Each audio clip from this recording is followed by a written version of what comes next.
All right, welcome to the Panther-Lair podcast. Panther-Lair Show live on Tuesday night. Listening to it wherever you may be, if you're listening throughout the week. And sometimes I sit down here in front of the microphone and I hit click go live, and there's about a million things I want to talk about and a million things I've been thinking about. And this is certainly one of those occasions, although I'm not really sure where to start. Because week to week on this podcast, you finish one podcast on Tuesday night, and you don't really know what the next 6 days or 7 days are going to bring for next week's podcast. Like, I wonder what I'm going to be talking about next week. I wonder what stories are going to pop up. And there's always sort of basic, everyday, regular, run-of-the-mill football things and basketball things to talk about that we can discuss. And they're always sort of in the back of my mind. They're always topics that are sort of lingering around back there. But then there's always that mystery of the unknown. There's always those things that are going to pop up, and you don't know when they're going to come, and you don't know where they're going to come from. And sometimes it might be, you're taping a podcast on Tuesday night, and there's a bunch of commitments on Tuesday afternoon or early Tuesday evening, or, God forbid, and it hasn't happened yet, right in the middle of the podcast as we get going. Fortunately, we haven't had that happen. Sometimes the news stories develop at different times, and sometimes there may be a news story that starts to develop on Friday or Saturday and becomes something much bigger by Sunday and Monday, or maybe fizzles out altogether. You don't know where you're going to go, and you don't know what it's going to be. And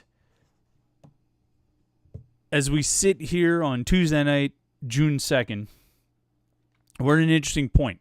Certainly it's an interesting point nationally, and that's not where we're really going to go with this podcast. I've often said, as the world shut down, or as the country shut down a couple months ago, I said, you keep coming back to this podcast because we're just going to talk Pitt sports. It's going to be a little bit of a break from everything going on in the rest of the world. It's going to be a little bit of a separation where we're just going to not pretend like everything's normal, but we can have a conversation about sports that at least approximates normalcy and makes you feel like you're doing what you would normally be doing in the middle of March or the middle of April or the middle of May in any other month or any other year. And so we've stayed away from that. Other than to talk about whether there's going to be football in the fall, or to talk about when the players are going to come back, or how much time they would need to get ready for a season, and what a season would look like if it has half the games or half the fans or whatever it may be. And we've touched on the pandemic and coronavirus only in those terms. We haven't gone too much beyond that. I've talked a lot about recruiting and how the pandemic has affected recruiting, but I haven't gotten into the politics of it, because that's not what you're here for. That's not what you want to listen to on this podcast, and that's not what I want to talk to you about. I'm not an expert on this stuff. I don't know what to tell you about COVID rates, mortality, and all these different things. I don't know, and so that's not my area of expertise, and it's not why you're tuning into this podcast. If I want to start a podcast about pandemics, I'll start, Panther-Lair. Don't steal that. Panther-Lair.com. It's my new project I didn't really want to tell anyone about, but yeah, I'm starting Pandemic-Lair.com. It's pandemic.rivals.com is the name of the website, and would be the most comprehensive source of pandemic news on the internet. But that's a venture for another day. We're not going to go down that road right now. But we stayed away from that stuff. We stayed away from the current events, except for how they directly relate to Pitt sports. And in the last few days, in the last 24, 48 hours, 72 hours, as we sit here on Tuesday night, you clock back through the weekend into, maybe Friday or so. There's been an intersection, I should say. There's been an overlap. There's been a point where Pitt sports and social issues have sort of met each other. And it's lent itself to a discussion that we should have. And it's been a constantly changing situation. It's continued to change even, into Tuesday, where, Tuesday afternoon, I'm planning out this podcast, thinking really about what I want to say. And things change again, particular, events unfold. And of course, I'm talking about the situation that's all over the country, all over the nation, with cities burning and violence and rioting, turning to looting, and confrontations with police and military, all related to, most specifically, the murder of George Floyd in Minnesota, and on a more broad level, just the matter of police brutality and equality in America and racism in America. And these are things that we would not talk about on this podcast. These are things that are not relevant to this podcast, but they became topics for us, things that we would talk about here, and things that, something that I'm particularly interested in as we went through the weekend and into the beginning of this week. And Pat Narduzzi hadn't made a comment. And as I say those words, there's a certain weight to those words, and I know there's weight to it because we had a lot of conversations about it on the message boards and on Twitter throughout the weekend and throughout the early week. And Pat Narduzzi took a lot of criticism for the fact that he had not made a comment. But as I say those words, it seems silly that we're just talking about a freaking tweet, that he hadn't tweeted. This is what we're talking about, is that a man had not gotten on Twitter, picked up his phone, you don't need to see notifications, picked up his phone and typed something and hit send. This is what we're talking about. We're having extended conversations about who liked what tweets and what that tells us about their psyche and their mentality and their mindset and what they think about their coach or their program or topic by what they like or what they retweet. And I'm not going to sit here and say we're overthinking this because, look, people use social media as a means of communication. You see a like, it is a form of communication. You see a retweet, it's a form of communication. But GD, man, we spend a lot of time thinking about what we see on social media. But I digress, because what became notable and what became relevant, what became a topic for Pitt fans over the weekend is the fact that Pat Narduzzi had not chimed in. He had not commented. And this became a major point of contention. A lot of people said he needs to comment. A lot of people said he needs to make a statement about the situation going on across the country. That, and right here in Pittsburgh is happening. And it happened. And continues to happen as we sit here on Tuesday. And it certainly affects the lives of the players who put on the uniform and play for him at the University of Pittsburgh. And there was extended discussion about whether Pat Narduzzi should comment, what he should say.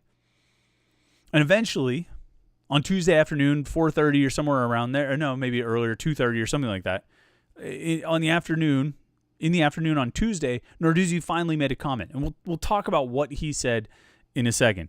And if you're tuning into this podcast and you're just like, come on, man, I just want to hear about Pitt football. We'll get to that. I got Pitt football topics I want to talk about.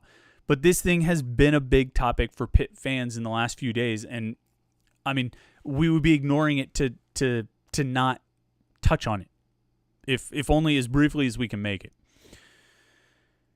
So Narduzzi finally commented on Tuesday. But I couldn't help but wonder, and the question that really I wrestled with throughout the weekend, and I put it on the message board on Sunday morning on Panther-Lair.com, not on Pandemic-Lair.com, on Panther-Lair.com. I put the question of, what obligation do college coaches have when it comes to commenting on social unrest, social issues? And it generated a lot of responses. We had a lot of conversation. Not all of it was civil, but inevitably that's going to be the case, that people aren't going to always have these conversations the way you would like them to go, not necessarily in sharing opinions, but just the way they share their opinions. But I continue to wrestle with that question because there is a part of me that says, you know what? Nick Saban tweeting a comment, Pat Narduzzi tweeting a comment, Jeff Capel, Mike Krzyzewski, whoever tweeting a comment, that's not going to really change anything. It's not going to have the impact. You make the impact with your actions. You make an impact with what you do, not with what you say. And I wholeheartedly believe that. I mean, that's not to go too far down this road, but the thing we all can do, and by all means, I think protesting is very important. I think civil disobedience and I think action and voting, I mean, all of those things are very important. There are things that you need to get out and you need to do if you are so called to do so, because I think they'll affect real change and some of the things that we need in terms of regulations and oversight and accountability. Not going to go down that road. But what I will say is that I'm also someone who believes very strongly that you can affect a lot of change yourself, and you have to affect a lot of change yourself. And we're ultimately ever going to save this godforsaken place, we're going to have to affect that change ourselves and with the kids that we raise. Not going to go too far down the road, but like I say, that's my opinion, that it is more of an internal thing, that it is something you do with the people around you and how you impact and affect the people around you, and that you hope that they impact and affect the people around them. And so I understand people who say that none of these celebrities or coaches or anybody needs to make a statement because they ultimately don't serve a large purpose. And I get that. And I'm kind of on board with it. I share some of the thoughts on that. I share some of those sentiments. But at the same time, and this is the conclusion I've sort of come to, is that there's something different about college sports. Because college football coaches, college basketball coaches in particular, those two sports in particular, are in a really unique position, although it goes for all college sports, that you're involved in developing young men and young women. And if we want to keep the focus just here on football and maybe men's basketball, your job is winning games first and foremost. But a big part of what you have to do, what you're tasked with doing, what you're expected to do is develop young men into the leaders of society. And so you've got, I think, some obligation to represent yourself and represent the university and represent the 105 players you have if you're Narduzzi, or the 15 or 16 guys you have if you're Jeff Capel. You've got some obligation, I think, to represent them and set an example for them and to lead them and stand up for them and to support them. And I think there is some obligation there. Now, priority number one for Narduzzi, for Jeff Capel, priority number one for these guys is to get with the team. That's the first thing you have to do, is you get with the team, you communicate with the team, you make contact with the team, you talk to them, you set the standard through your direct communication with the team. And by all accounts, or at least from what I've been told by a couple different people, Narduzzi did that throughout the weekend and early week. Narduzzi did that while he wasn't tweeting, because look, Narduzzi, and I checked this, on Friday, his last tweet on Friday, he retweeted Nikai Johnson, recruit who's committed to Pitt in the 2021 class, West Mifflin kid. He did not tweet all weekend, or his account did not tweet all weekend until Monday morning at 10:01 a.m. when Narduzzi's account tweeted out a happy birthday to walk-on safety John Patrician. That's a long time to go with radio silence. Now, I think in that time, I think he was in communication with his players. I think he was in contact with the team. I think he was sharing some message of support with the guys who play for him. But he wasn't doing it publicly. It wasn't being heard publicly. Later in the day on Monday, he tweeted out a quote from Martin Luther King at 2:39 p.m., which I think was appropriate for the situation, but it wasn't specifically directed at the situation. It was part of he tagged it as quiet time, which is something he's done once or twice a week for the past few weeks of a sort of an inspirational message or something for his players to think about. And he put it out there. So that even seems like it was sort of a pre-planned thing. It's hard to tie it directly to the situation and what's happening in this country. And then on Tuesday, earlier in the day, he retweeted Patrick Gallagher, Pitt Chancellor, who put out a message about this situation specifically. And then later in the afternoon, you get the comment from Narduzzi. And I'm not sitting here to say that I think Narduzzi's tweet that he put out on Tuesday afternoon is going to change the hearts and minds of anyone.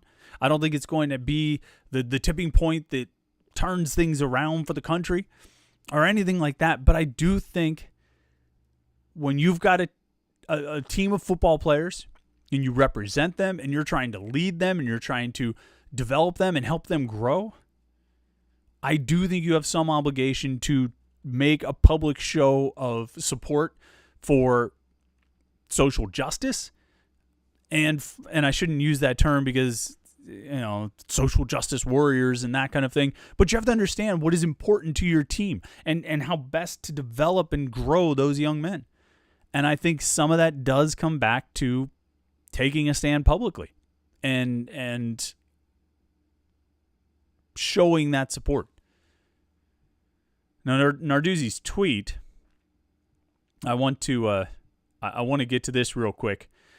Narduzzi tweeted out, # Black Lives Matter, # unity. And then he put up a notes, screenshot where you can type something a little bit longer than 280 characters. He says, quote, "Following a conversation with our football team today, I felt compelled to comment. I'm not one to post on social media beyond Pitt football and my job as head coach.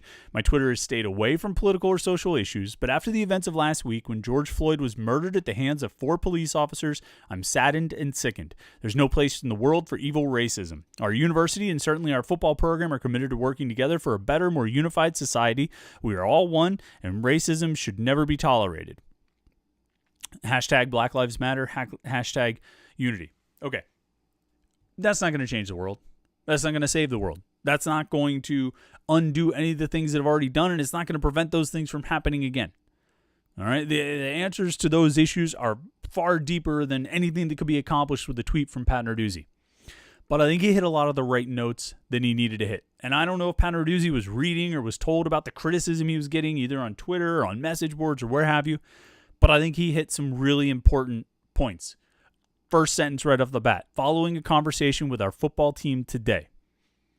Again, reiterating that he's been in contact with the players, that his communication has been with the players, even if he hasn't been out on social media. And then he says, "I'm not one to post on social media beyond Pitt football and my job as head coach. My Twitter has stayed away from political or social issues." And that's true. Maybe further elaborating on the fact, on maybe the rationale behind not tweeting about this.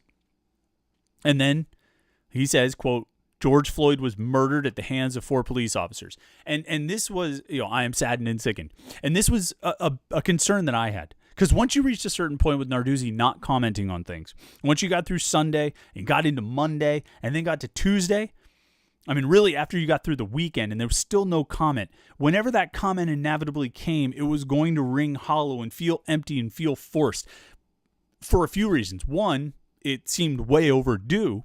And 2, my expectation was not that he would say anything all that strong. I thought it would just be general terms, kind of like he says at the end about unified society and unity and working together as a community and this kind of thing. When you go right out and say those words, when George Floyd was murdered at the hands of 4 police officers, you're making a statement. You're saying something strong.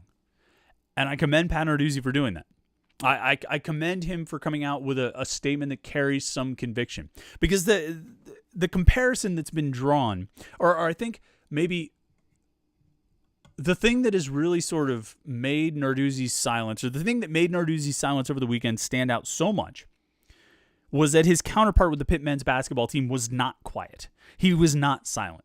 Jeff Capel, I went back and counted this too. From May 26th, which would have been 29, 28, like Tuesday, from Tuesday through this Tuesday, so over the course of a week, he had, as of 4:30 p.m. on this Tuesday, today, he had 58 tweets about George Floyd, about Black Lives Matter, and some of those were retweets of other people talking about things, and some of those were his own comments. But it was very, very active, and it was emotional, and it was raw, and it was powerful, and it was personal. And Jeff Capel was speaking from the heart, and that's what gave me pause a little bit about Narduzzi. I didn't want to see him come out with something empty and hollow, and he managed to come out with something that I think reflected his personality, and I think reflected some passion for the topic and not just generic lip service. At least that's how it read to me. I think he hit the right notes that he needed to hit in sending out that tweet and composing that statement. I felt like there was one other place I wanted to go with this, but that, I guess the last thing I would say about this also on this topic, and we'll get to some of the comments and questions here. Everybody on the live stream is really chiming in, and I appreciate it. We'll have this conversation. We'll have a discussion here.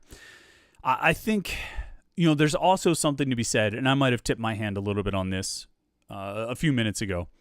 There's also something to be said for the fact that your opinion on coaches or athletes or celebrities or whoever making these kind of comments and statements, your opinion on whether or not they should make these comments probably has some sort of correlation, some amount of correlation with whether you agree with those comments.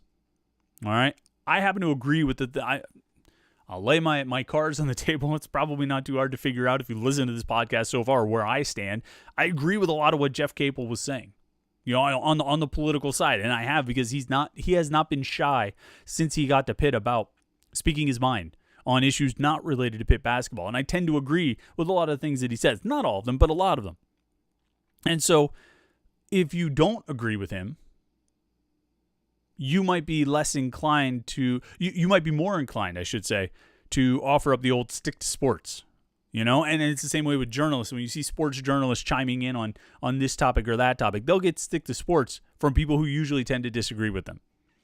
And so there's that element too. When we're asking this question of what obligation do college coaches have, should they comment, should they react, should they make statements about social issues, probably a lot of the times when people say, yeah, they should, those people probably agree with the coaches, is my guess. And that's a generalization, but I mean, we can't help it. We have our own biases. We have our own, for lack of a better term, prejudices. We have our own places that we're coming from and our opinions. And that certainly influences things quite a bit. All right. I'm going to open a beer because let's see. See if I can get this on camera here. We like to have a cold one, and it was hard to get through that whole thing I just talked about without having a drink. This is from Platform. I don't know if I've had a Platform yet here on the podcast, but this is the Haze Jude. It's a hazy IPA with notes of tropical fruit, pine, and grapefruit. And Platform's out of Cincinnati or Cleveland. I always confuse it with the other. Yeah, they're from Cleveland. What's the one from Cincinnati? I always forget. But Platform, they make a lot of good beers, and I've been really enjoying the hazy IPAs a lot lately. It's been, it's become sort of that doesn't make me unique. I think a lot of people are on the hazy train, as it were, and I've been enjoying them quite a bit, and this Haze Jude is right up there.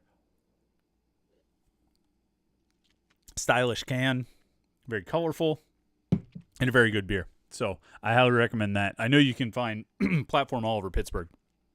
So definitely go and look for that. All right.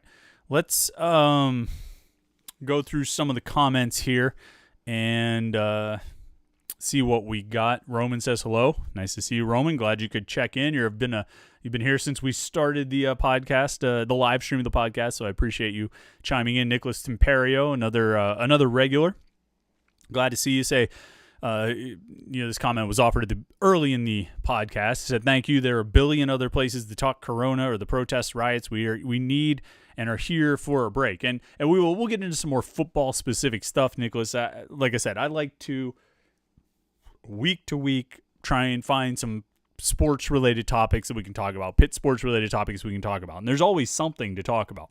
I can always find something. There's always a position on the team we haven't broken down in depth enough, or a team from yesteryear, or an old recruiting class we haven't evaluated in a while. We can always find something to talk about. But this thing with Pat Narduzzi and this tweet and this statement, or the lack thereof, it overlaps with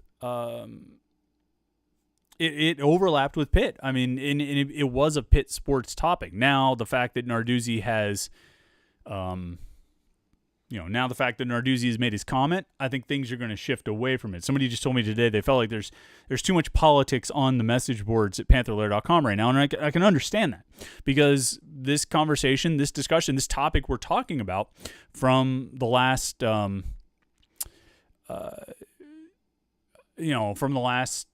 few days has become political, because there is a political element to it, but it's also a Pitt sports element too. Since Narduzzi made this statement, though, I think we're going to drift away from it, and you'll find more of the football and recruiting conversations popping back up. Roman asks, where can I get a Rivals hat in Pitt colors with a Panther-Lair logo on the back? Roman, this one just says Rivals.com on the back. Make sure you can see that on the camera. There it is, Rivals.com. It's just a Rivals hat, not a Panther-Lair hat. I don't have a Panther-Lair hat. In case you only listen to the podcast, the guys on the live stream can see this. I've started wearing a hat because I don't get a haircut for another week or so. And once I get a haircut, maybe I'll go back to no hat or maybe I'll stick with it. I've kind of gotten comfortable wearing a hat. But we don't have any Panther-Lair hats. We don't have any Panther-Lair colors or pit colors. So just the basic gray Rivals hat. Jim Kristoff says recruiting is not 20th. Their star rating average is closer to 49th. Yeah, Jim's talking about recruiting class rankings. It's interesting to look at those things early in the year. It's kind of tough when you look at those early in the recruiting cycle because there are so many moving parts. When recruiting rankings are often influenced by quantity, like Rivals, it's a point system, and every recruit you get a certain amount of points based on their ranking, that recruit's ranking, their stars and that kind of thing.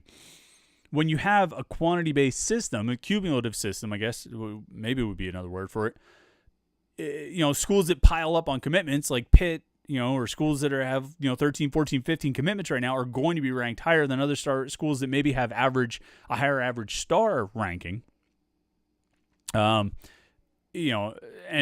so those things have to sort of balance out over time. And there's a lot that's going to change in these recruiting classes. Other schools are going to get commitments and have decommitments. Pitt's going to get more commitments and probably have a couple decommitments. I mean, it's probably inevitable. And then also you could see some of Pitt's current commitments get some rankings bumps, and that's going to affect things as well. We can talk about where their class is ranked right now. I'll bring it up just to get the latest as of Tuesday night. Their 2021 class is ranked number 23 in the nation. But like we said, there are a lot of moving parts with that. Josh Newark says, would the athletic department have been better served with having Heather Lyke make the first statement with all the head coaches signing their names to it, and then allow the coaches like Capel to add more? Maybe, except Capel's been on this thing, like I said, since last Tuesday. Josh Newark says it might have avoided this social media discussion. Maybe, but like I said, Jeff Capel's been on this topic since last Tuesday. You weren't going to get ahead of Capel on this, and I think there still would have been a desire for Narduzzi to have his own comment. And you ended up getting, I think, Samantha Snyder, which I think she's gymnastics, made a comment. Then you had like Charlie Partridge and Pitt's strength coach made their own statements, and eventually you get around to Pat Narduzzi a little bit later. Oh, that's the other thing I wanted to say about Narduzzi. I think his statement I think it hit all the right notes that it needed to hit. The only downside to Narduzzi's statement, at least from my perspective, is that it came out on Tuesday afternoon instead of like Saturday morning or Sunday morning. I think it just needed to come out sooner. Say those things that you said sooner, and we wouldn't be talking about it here on this podcast tonight. It's the simple truth. Scroll down here. Tim Fairley said, just because he didn't tweet doesn't mean he didn't speak with each and every player and recruit. The tweet was for us, the fans, not his players. And I tend to agree. Josh Newark chimes in and agrees. He says, I agree, Tim. In fact, it appears he did talk to the team. I just don't like the negative image that was portrayed. Yeah, it really was a matter of, delaying the tweet and not chiming in sooner. There is a whole other side story here. And that side story is that you've got some former players, guys who left the program, transferred out, were dismissed, chiming in and making some accusations, directly or indirectly, about Pat Narduzzi and their experience of working with him when they were at Pitt. And this gets into a dicey area because those guys have their stories as they're presenting them on social media. Pat Narduzzi's not responding to them, nor should he respond to them. I suspect he might get asked about some things at some point in the near future, or the next time we get a chance to talk to him. Who knows when that'll be. I can't confirm or deny what those kids said. Is Pat Narduzzi beloved by every player on his roster? No, but you have 105 guys, or 120 guys. You're not going to make all of them happy every year. I also think that some of those former players who made comments on Twitter on Monday or Tuesday or whenever it was and criticized Pat Narduzzi, despite their comments, they also tried to go back to Pitt. They also tried to get back after they were dismissed or left the team. They tried to make amends and return to the team. And that doesn't necessarily discredit what they're saying. It doesn't mean that what they're saying is not true. But I think it's worth considering. That's all I really can offer on that regard. 404 Strang says, I think most of these statements made by coaches are unnecessary, but good PR moves regardless of what a coach actually does in private with their team. Yeah, and what they say and what they do with their team and what they say to their team is the important stuff. That's what, that's what counts. They need to be there for their players behind closed doors, whether it's on a phone call or in person if they can, or on Zoom or whatever it is. They need a FaceTime. They need to be there for their players behind closed doors. But I think, like I said, I think there's also a point where you need to, you do have to do something publicly. You do have to say something publicly. You do have to show that support for your players publicly. Let's see. Roman getting back to the football talk says, I'm so sick of the Miami, Virginia Tech, and North Carolina hype. Pitt is right there with them, but is never mentioned in the same breath. We need to break through this year. I think, you can see why. I mean, Carolina has the hype because they have the quarterback. They have some pretty good players around him, but they have quarterback, Sam Howell. That's the key. Miami has the hype because they always have the hype, and they have pretty good athletes on defense, and they got a quarterback, a transfer from Houston who's supposed to be all that. We'll see. We don't know if he's going to be all that or not. Virginia Tech gets the hype because Virginia Tech always gets the hype constantly. I mean, it's a year in, year out thing. Pitt should be competitive with all of those teams this year. They lost to Miami by what, like 4 points or something? They beat North Carolina, and they got blown out 28-0 at Virginia Tech last year. But that series is not exactly one that you can say is predictable. I'm less concerned about preseason hype for this Pitt team. I talked a lot about the over-unders when they set the win totals over-under on when they set the over-unders in Vegas. I talked about that and about preseason expectations. I was a little surprised. But, I mean, this Pitt team has all the components in place to have some success this year. It's just a matter of whether or not they will. And that's not going to be determined until they go out on the field and play. So there's going to be all kinds of preseason talk. There are going to be preseason expectations. There are going to be preseason this and preseason that. And then they're going to actually go out and play the games. And we'll see how Pitt stacks up against Carolina, and see how Pitt stacks up against Virginia Tech, and see how Pitt stacks up against Miami. And if they can win those 3 games, or 2 out of those 3, they better win the Coastal. They really should win the Coastal. If you get 2 out of those 3 or all 3, you're the Coastal winner, I think. And I think they're capable of winning those games. Jam ST174 says, Capel has a bit more perspective than Narduzzi. Honestly thought it was what he said about not posting political or social stuff before he said it. Regardless, glad he did. And yeah, Jeff Capel, I don't mean to say that I want Pat Narduzzi to tweet about this situation or any political or social situation the way Jeff Capel's been tweeting for the last week. I admire Capel and I admire his passion, and it's when he tweets during the Michael Jordan documentary, he's got a passion and he's got a voice and he's got emotion in his social media dealings. And, I say go for it. I don't expect Pat Narduzzi to conduct himself in the same way because he's a different person. Like you say, he's got a different perspective. He's got a different life, he's got a different approach. So I don't mean to compare those two, but I do think when you had Capel tweeting so much, it made Narduzzi's silence over the weekend stand out even more, stand out even starklier.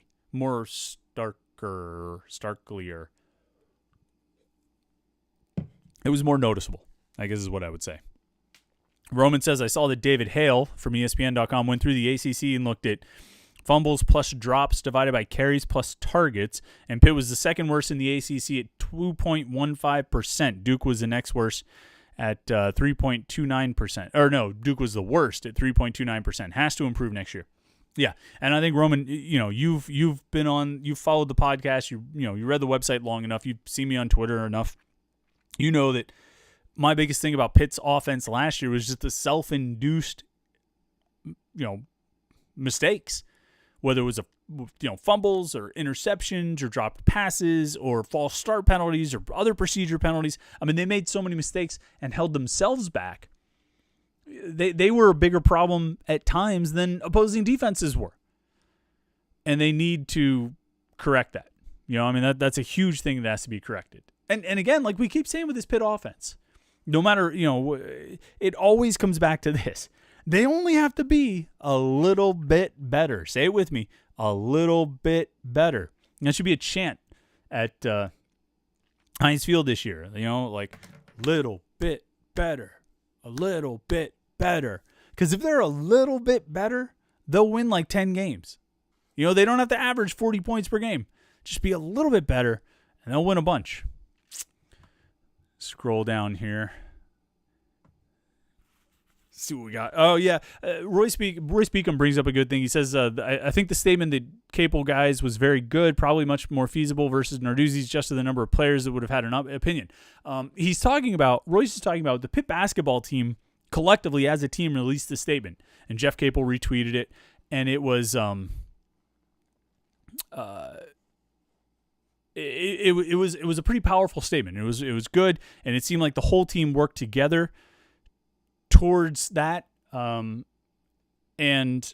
yeah, it would be tough for the football team to do that. I don't know if you want to have.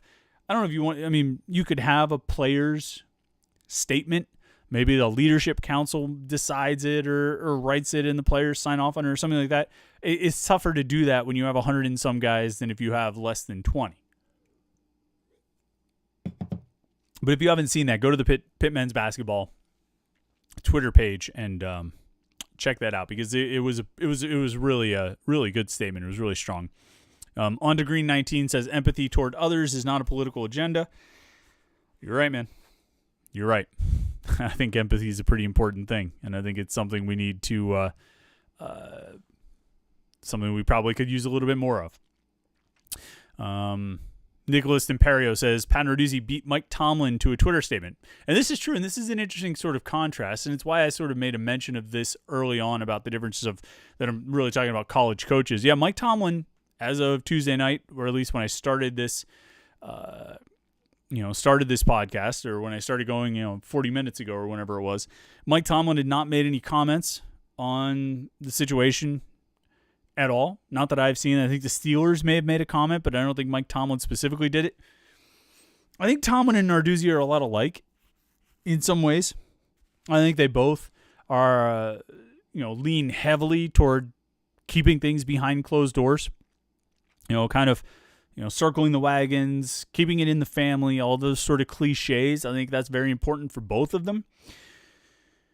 And, and a lot of football coaches are that way. I don't think Narduzzi and Tomlin are unique in that regard, but I think that those two guys in particular go pretty heavy. They lean pretty heavily in that, in that direction. And I think that is probably why Tomlin hasn't said anything. I think it's why Narduzzi went a while without saying anything. I think it's interesting that he started off his statement by saying after his team meeting, like maybe he got the impression from the players, maybe even asked them, do you want me to come out and make a statement? I would prefer to keep my political and social comments off Twitter, but if you do, would you guys feel more like I'm supporting you if I were to go out and make a statement? And maybe they gave me the indication that they would. This is total guessing by me. I can't say this is what happened. I don't know if that's what happened, but it's interesting that Narduzzi used that phrase. But again, I think there is a distinction between college coaches and pro coaches.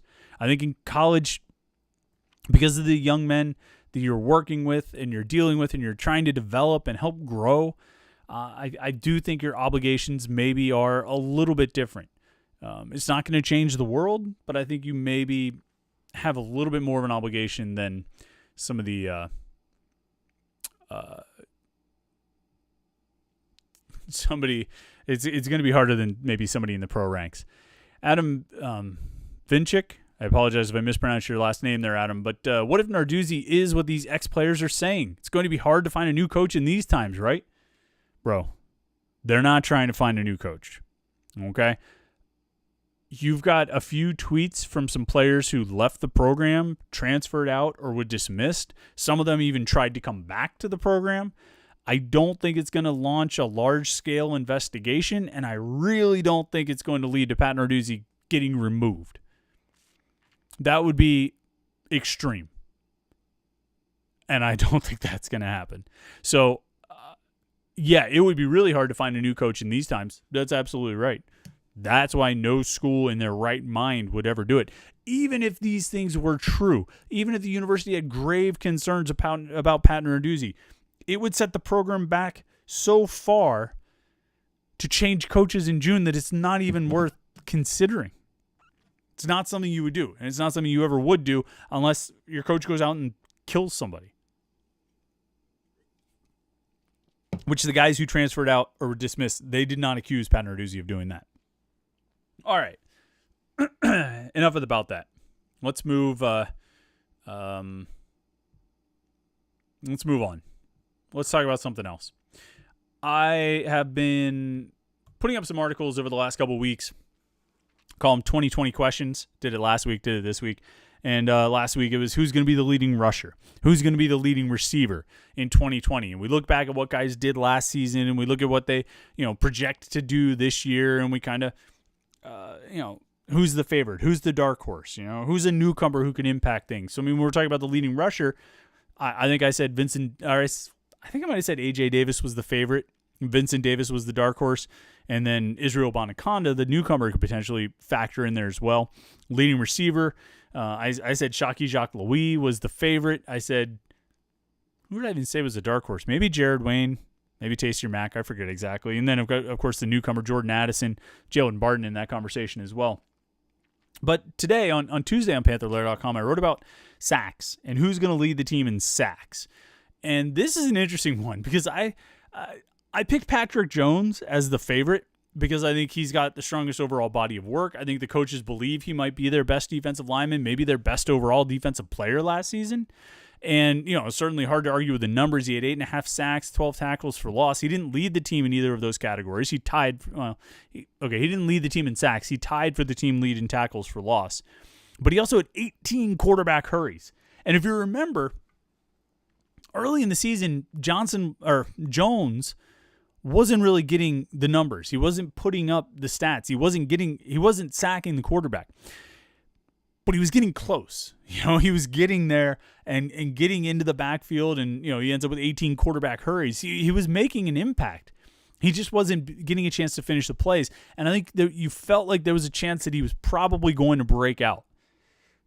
Or at least I felt like there was a chance he was probably going to break out. And if you listen to this podcast, you probably heard me say it, that, look, it's coming with this guy. He's getting into the backfield. He's getting into the quarterback. He just needs to finish some of these plays, and he's going to see his numbers jump. It's coming. And sure enough, I think the Duke game, I think he had 2 strip sacks in that game.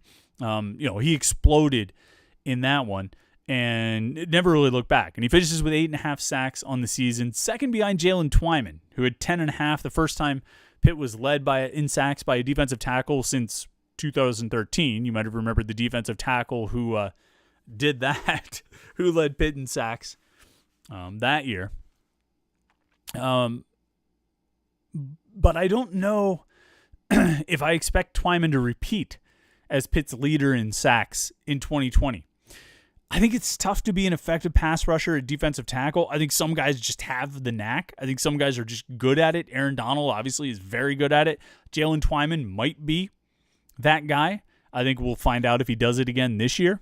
But I think Patrick Jones is a beast off the edge. I think he's got a chance to be, maybe, I think he's going to be drafted next year. I think he's got a chance to be one of Pitt's draft picks from a group that probably will have a bunch of guys drafted. And I think Patrick Jones, I expect him to go out and have a huge season. The one thing that could potentially hold him back, and this really applies to any of the defensive ends, Deslin Alexandra, Rashad Weaver, Habakkuk Baldonado, John Morgan. The one thing that could hold these guys back is that there's so many of them. That the wealth gets spread around so much that, maybe they all end up with 6 to 8 or 9 sacks, but nobody gets into that double-digit range, and maybe Jalen Twyman repeats. Maybe Twyman ends up with 9 or 10 and ends up as the team leader in sacks. But, Josh Newark chimes in. He says, over under 2.5 Pitt players with double-digit sack totals. I got to go under on that, Josh. I think it would be crazy if Pitt ended up with, 3 guys with double-digit sack totals. I kind of don't think that you'll even have 2 with double-digit sacks. Like I say, I think you'll maybe have 1 get to 10 or 11 sacks, and it could be Twyman, could be Jones, could be Rashad Weaver. But then you'll have a bunch of guys in that 5 to 8 or 5 to 9 range, and it'll be the other defensive ends, Alexandra and Weaver, potentially in Baldonado. I mean, he ended up with, I think, 4 sacks last year. Phil Campbell had 5.5 as a linebacker. Kylan Johnson had 6.5 as a linebacker. He's gone, but you're going to have Cam Bright step into that role. I think Cam Bright could push the 5 or 6 sack numbers. John Morgan had 2 sacks last year as a reserve defensive end. He's going to get back on the field. You got so many guys. We've talked about this a few times about the depth and the strength of this defensive line. And I really think it's going to manifest as, another bump in sack production. They led the nation in sacks last season, like 51 or something like that. I don't see any reason they shouldn't compete for the lead again. As a matter of fact, they probably should have even more than they had a year ago, because at least some part of their success in rushing the passer was due to the fact that they had really good coverage downfield.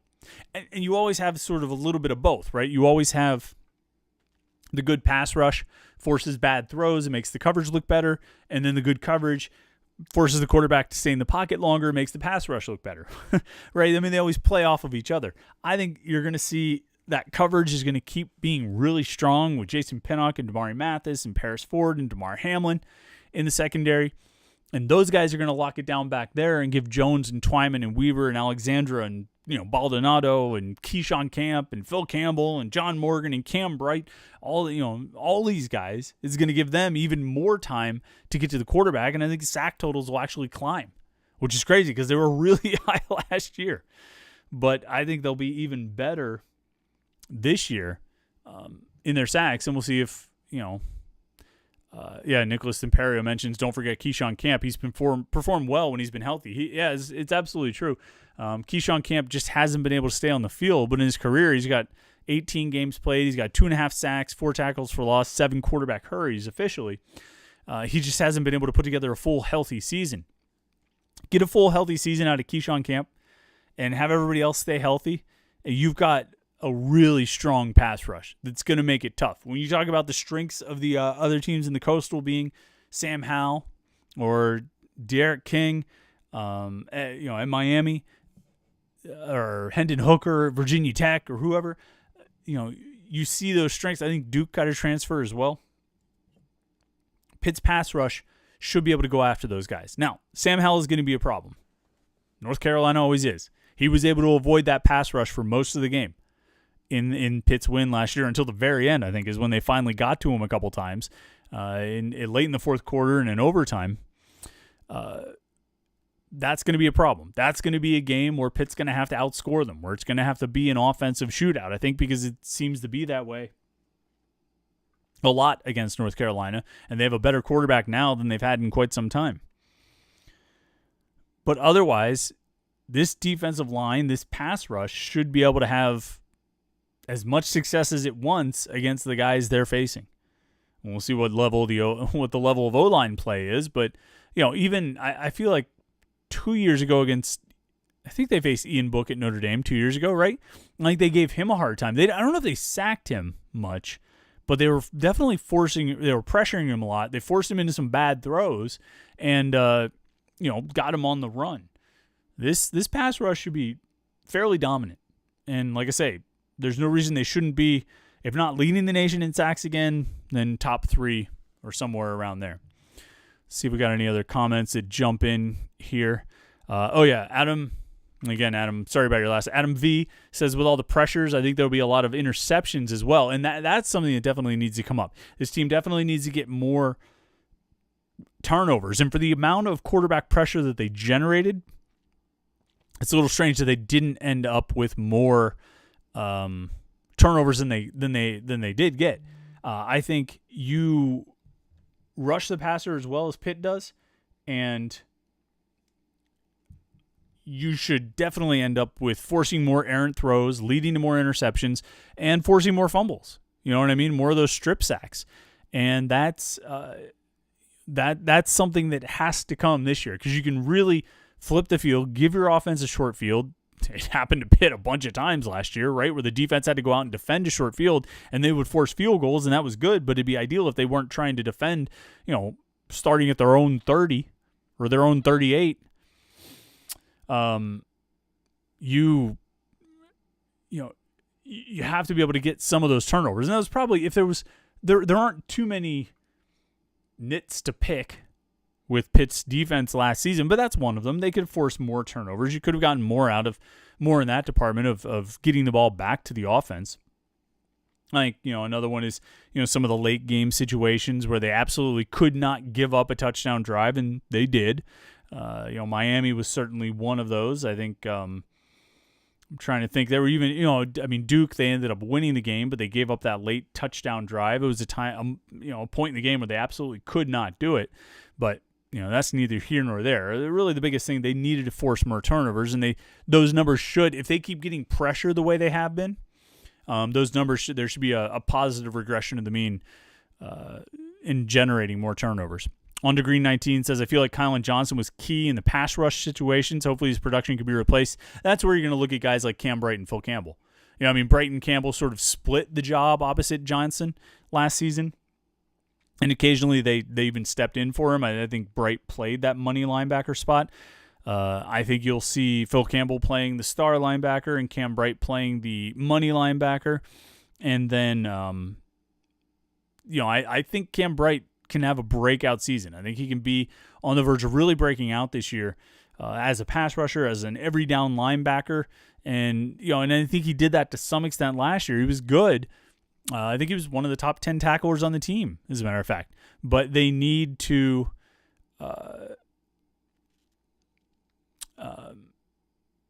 he needs to show he can do it on an every down basis as a starting linebacker, and I think he's on the verge of doing it. I think he's ready to do it. Adam V asks, who are the backup cornerbacks to give Pinnock and Mathis breathers? That's one of the big question marks.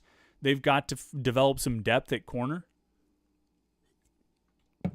For as much as they've recruited defensive backs and as well as they've really recruited defensive backs, they need to improve that depth pretty considerably.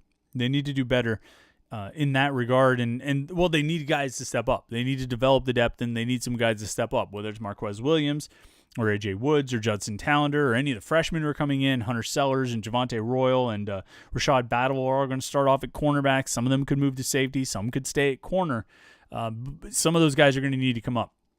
They rotated fairly often last year. You rotated 3 guys with Jackson, Pinnock, and Mathis. Williams saw a few reps. But so, they rotated at least 3 guys, so you need at least one guy to step up. Pinnock needs to stay healthy, of course, which I don't know how healthy he was for most of the season last year. But otherwise, you're gonna need at least one guy to step up and give some. And ideally, you would have 2, so you could have a good rotation there at cornerback.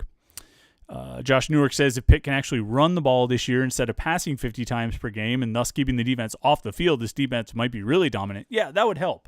And when I said there was, that some of those minor criticisms you could levy at the defense, and one of them being that they gave up big drives at the most inopportune times, which was something that happened. If the offense could have strung together some longer possessions, that wouldn't be as much of a problem. You keep the defense off the field. Stay on the field. Don't give the other team a chance to score. And running the ball is definitely a big part of that. Converting in the red zone is another big part. I've talked about this.